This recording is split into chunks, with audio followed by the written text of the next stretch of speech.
Good afternoon, second time lucky for International Hippopotamus Day live broadcast on the Nat Geo Wild Facebook page. My name is James Henry, David is on camera, and for the next 10 minutes we're going to be sitting here with these hippopotami and the various animals that are around this water. I did say it was International Hippopotamus Day. It is indeed International Hippopotamus Day, and I know Matthew, who was watching previously, shares a birthday with International Hippopotamus.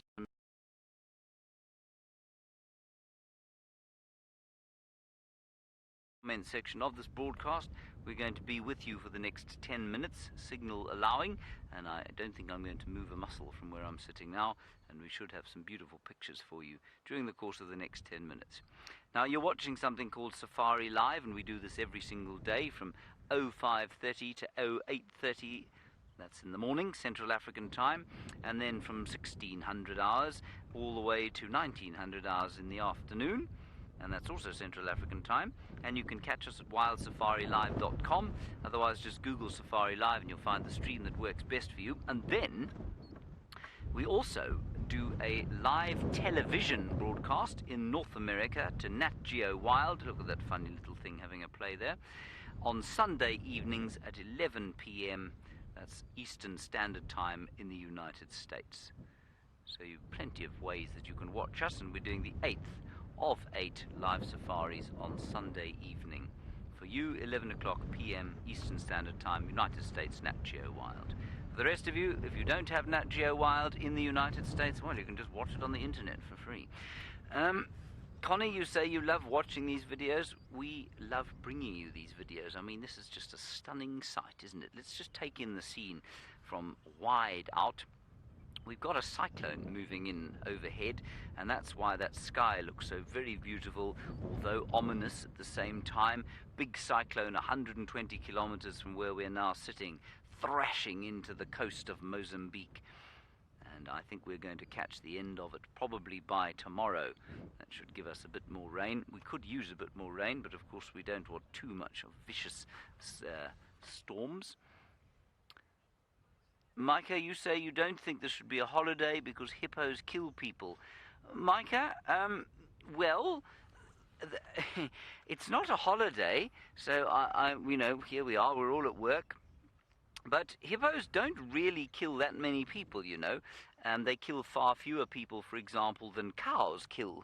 Cows kill up to 20,000 people a year, believe it or not. Hippos do sometimes kill people, but that's only when people get between hippos and the water. And hippos are very nervous. They have to be in the water. If they're not near water, they can die. And so they just feel very threatened.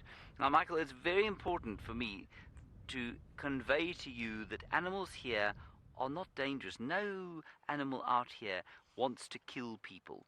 Yes, they are potentially dangerous. They can be dangerous if we threaten them. But no hippo is going to come and sort of try and find you and seek you out to do you harm. That doesn't happen at all. So, Michael, please don't worry about that. And remember, although hippos certainly do kill more people in Africa than any other mammal, they don't kill anything like the number of people that, say, crocodiles do.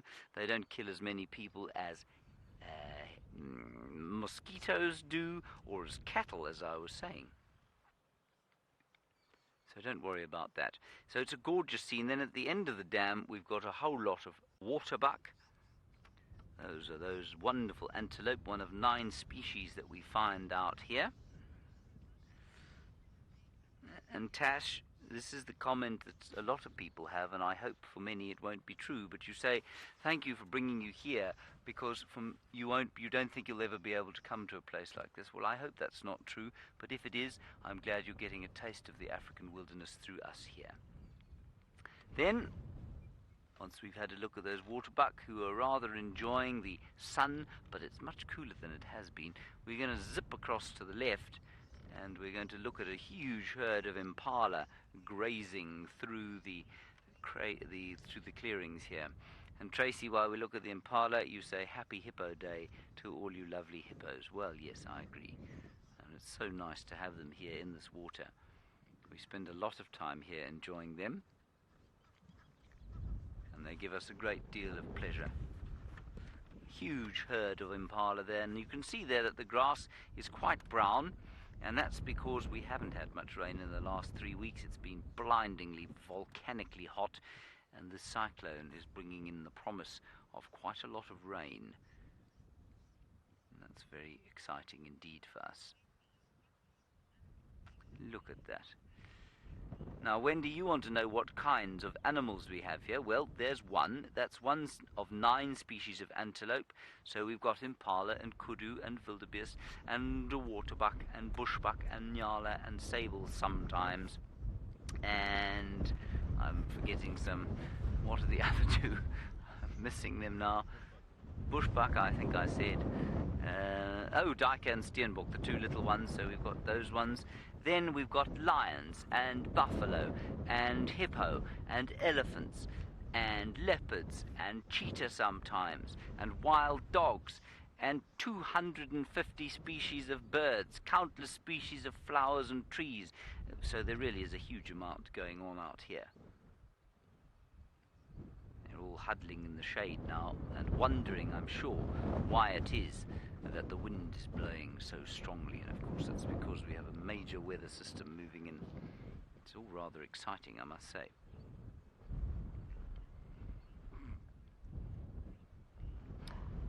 Alvira, you're wondering if impala graze all day. No, they don't. They're ruminants, so much like a cow, they're unable to graze all day, so they will graze normally at dusk and then at dawn, and then they'll lie in the shade like they're doing now, and they'll re-chew their food. So they regurgitate their food into their mouths, re-chew it, swallow it again. And so they don't have to graze all day, and they've actually got very efficient digestive systems, and they can browse or graze. In other words, they can eat tree leaves or grass leaves, either, and that keeps them full. Right, we've only got 3 minutes left, so let's see if what our hippo are doing on International Hippopotamus Day. And I shall tell you, of course, that hippopotamus means river horse, which is the most ridiculous name for an animal that doesn't look like a horse, and in this case doesn't live in a river. They do normally live in a river, of course. There we have a few of them just poking their heads out of the water. And Rosie, you say it looks like a Garden of Eden. I have to say I agree with you today, because the colours are so beautiful with the light diffused by these clouds coming over, that yes, I agree, it looks like a Garden of Eden. It looks totally at peace, hippos popping in and out underneath the water, the impala grazing peacefully off to the one side, the waterbuck grazing to the far end, and now they're actually playing. The waterbuck have got up and started playing around. And that's just wonderful stuff. Now, if you're wondering where we are in the world, we're in the northeast corner of South Africa. That is the southernmost country of Africa. And this particular wilderness area, of course, is the world-famous Kruger National Park. The impala are now having a bit of a scuttle around, but they've stopped, so just obviously.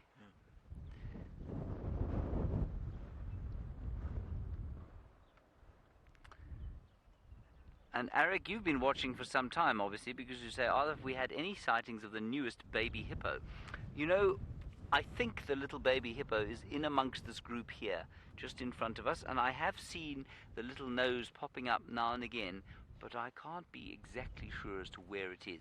There are 3 or 4 groups of hippo in this pod, and they're all in different spots, and so the little one really could be anywhere, and they do move around, of course, quite a lot.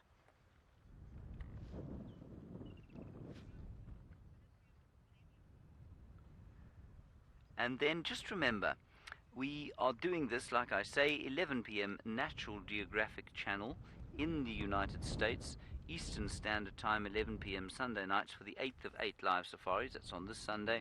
And then we do this every single day from 05:30 to 08:30 Central African Time, and then again from 1600 to 1900 hours on wildsafariLive.com.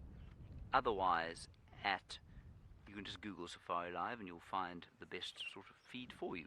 Now, out on drive, we've got Jamie. She's on foot. She's looking for interesting things on foot, and Brent has actually been sat with some leopards. So, rather than sign off here, join us at wildsafariLive.com or at, just like I say, Google Safari Live, and you'll find the best stream for us, and you can join us when we sign off here with leopards or on foot.